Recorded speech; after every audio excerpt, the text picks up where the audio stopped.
हम इस समय मौजूद हैं मजनई गांव में, जो आता है मिल्कीपुर अयोध्या में। और ये वो घर है अब्दुल रहमान का, जो एक संदिग्ध आतंकी है जिसको हरियाणा से गिरफ्तार किया गया है। ये उसके परिवार वाले हैं, उसके पिता हैं, उसकी माँ हैं, उसके घर वाले हैं। यही वो रहता था। घर वालों का कहना है कि उनको इस बारे में कोई जानकारी नहीं थी कि वो कहाँ था, क्या था।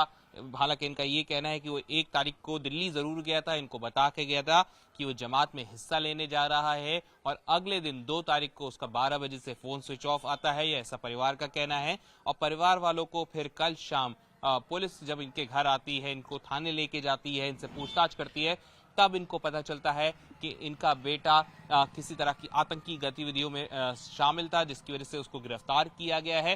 हालांकि परिवार का कहना है कि उनको इस बारे में कोई जानकारी नहीं थी, ना ही कभी उनको ऐसा लगा कि उनका बेटा किसी ऐसी चीज में इन्वॉल्व हो सकता है। परिवार का ये भी कहना है कि अगर आरोप सिद्ध होते हैं तो परिवार अपने बेटे के साथ, अब्दुल रहमान के साथ नहीं खड़ा होगा और कानून की मदद करेगा। परिवार ने मांग करी है कि इस मामले की ठीक से जांच हो ताकि उनको न्याय मिल सके। और अगर अब्दुल रहमान उस आतंकी गतिविधियों में शामिल है तो ये परिवार उसका साथ नहीं देगा, बल्कि कानून के साथ खड़ा होगा। परिवार लगातार मांग कर रहा है कि इसमें जांच हो ताकि इनको न्याय मिल सके। ये इनका घर है, ये मिल्कीपुर का मजनई गांव है, यहाँ पे ये पूरा परिवार रहता है। परिवार का ये भी कहना है कि उसने पढ़ाई लिखाई भी इसी गांव से करी थी और सभी गांव वाले उसको अच्छे से जानते थे, कभी ऐसा कुछ नहीं हुआ। लेकिन जब वो दिल्ली गया, दिल्ली से उसका आना जाना था, वो जमात का हिस्सा में रहता था, जमात में आता जाता था। और इस बार जब दिल्ली गया, 1 तारीख को दिल्ली गया, कहने लगा रमजान शुरू हो रहा है, दिल्ली में जाएंगे। और उसके अगले दिन उसका फोन स्विच ऑफ होता है और फिर कल परिवार को सूचना मिलती पुलिस से कि उसको गिरफ्तार किया गया है क्योंकि वो आतंकी गतिविधियों में संलिप्त था। आपका क्या नाम है? जी, अबू बकर नाम है। क्या हुआ है? आपके बेटे को पुलिस ने गिरफ्तार किया है, एटीएस ने गिरफ्तार किया है। उनका कहना है कि ये आतंकवादी जो है गतिविधियां थी उनमें संलिप्त था। सर जी, अगर ऐसा है तो हम अपने लड़के का साथ बिल्कुल नहीं देंगे, अगर ऐसा है। लेकिन अगर फंसाया गया है तो उसमें भाई इसकी छानबीन की जाए कि हमारा लड़का निर्दोष है, क्या है।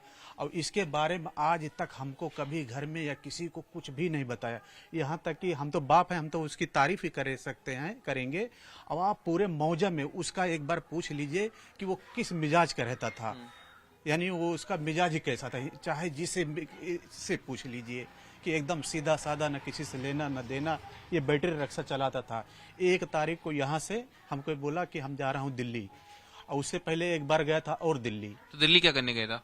वहाँ पे एक मस्जिद है, मरकज निजामुद्दीन, तो बोला वहाँ पे हम जा रहा हूँ, वहाँ पे मस्जिद में रहूंगा, रमजान का महीना है, 2 दिन रहूंगा, हमारे दोस्त लोग भी हैं, फिर मिलके मैं चलाऊंगा। फिर यहाँ से 1 तारीख को जब गए तो 2 तारीख को हमारी बात हुई। तो जिसके साथ में गए मैं उससे भी बात किया, तो बोले हाँ मेरे पास थे, अभी यहाँ से मस्जिद के लिए रवाना हुए हैं। फिर उसके बाद 11 बजे हमने हमारे लड़के से बात हुई। फिर 11 बजे उसने कहा कि मैं भाई मरकज के मस्जिद में अब्बा मैं हूँ यहाँ पे, अभी मैं मिलजुल कर कल या परसों में बुधवार को मैं आ जाऊँगा। मैं बोला ठीक है। उसके बाद फिर 12 बजे उसका मोबाइल स्विच ऑफ हो गया। उसके बाद क्या हुआ? वो वहां से हरियाणा कैसे पहुंचा? क्योंकि उसकी गिरफ्तारी हरियाणा से हुई है। आप लोगों को कब बताया गया? हमको यानी जब मीडिया वाले आए तब बताया गया। हमको न थाने में बताया गया न कहीं बताया गया। जब यहाँ पे आए घर पे, तो यहाँ पे मीडिया वाले आए तो उन्होंने बताना शुरू किया, तो जाके हमको मालूम पड़ा। तो लेकिन हरियाणा कैसे गया वो दिल्ली से? अब यही चीज तो हमको पता नहीं कि किसके साथ में था, कौन सा था, ये चीज मालूम तो होना चाहिए। और किन लोगों के साथ गया था? वो यहीं गांव के थे? नहीं, फैजाबाद के थे। नहीं, उससे पहले जब गए थे जुलाई में जब गए थे तो फैजाबाद के लोग थे उसके साथ में, तो 4 महीने के लिए गए थे। तो वहां से यानी वो आए थे 24 नवंबर को घर पे आए थे।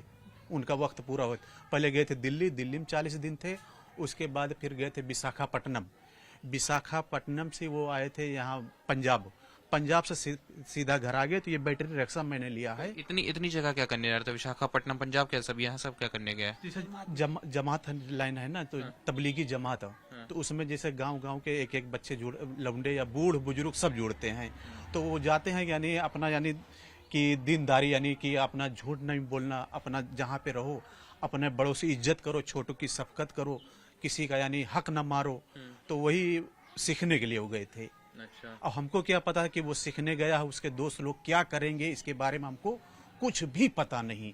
यहाँ तक कि आज कल शाम को जब थाने से आए तब जाके हमको यहाँ पे पता चला कि वो किसके साथ ऐसा ऐसा हुआ है। क्या उम्र है उसकी? उसकी उम्र है 18 या 19 के बीच में है। अच्छा जी। और पुलिस ने आप लोग को जब कल थाने ले गई तो पुलिस ने आप लोगों से क्या पूछा? हम उसी के बारे में पूछी कि वो कब गया था। मैंने पूरा जब से गया था 4 महीने उसका पूरा उनको हमने बता दिया।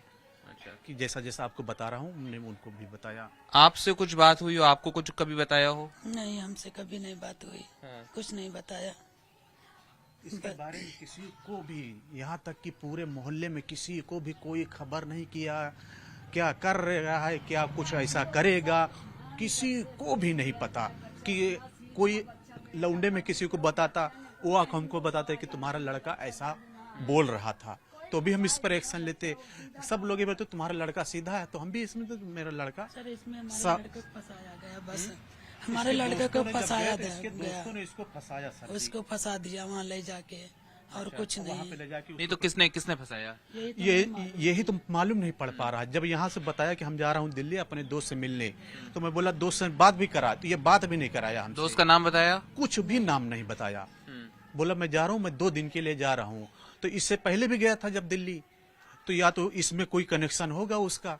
अब ये चीज की जांच हो तो पता लगे कि क्या है इसका।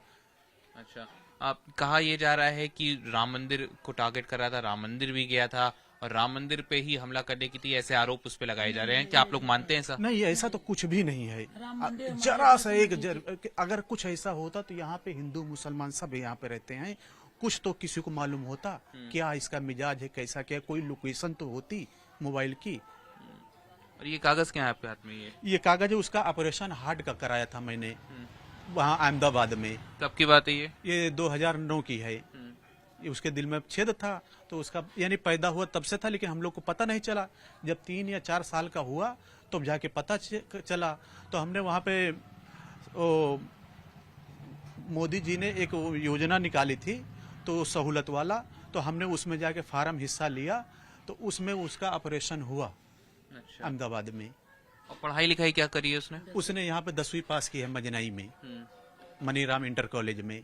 कभी आप लोग को कुछ स्वभाव में अलग से लगा हो? सर जी जरा सा भी हमको होता, क्योंकि हम यहाँ पे रहते हैं। हम ये सोचता हूँ मैं अपनी जात से किसी को या अपने देश को जरा सा भी नहीं, अगर गलत कर रहा है, चाहे वो मेरा औलाद हो, चाहे मेरा भाई हो, चाहे मेरा बाप हो, उसको सजा मिलनी चाहिए।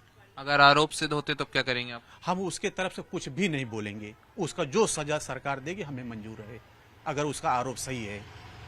लेकिन इस चीज की उसकी जानकारी यानी तहकीक इंक्वायरी होनी चाहिए। अगर वो आरोपी है, जो सजा दे उसको, हम उसके बारे में कुछ भी नहीं बोलेंगे, लेकिन इंक्वायरी हो जानी चाहिए इसके बारे में। पुलिस ने अभी आपसे और क्या कहा है? बस उसी के बारे में खाली पूछताछ की है। नहीं, आप लोग को कहीं बुलाया था कल थाने? हाँ जी, थाने बुलाए थे, वहीं पे पूछताछ हुई है। अच्छा। उसी के बारे में। उसके बाद फिर हमको लाके घर पे छोड़ दिए, बोले घर पे रहना। मैं बोला ठीक है भाई, हम घर पे रहेंगे।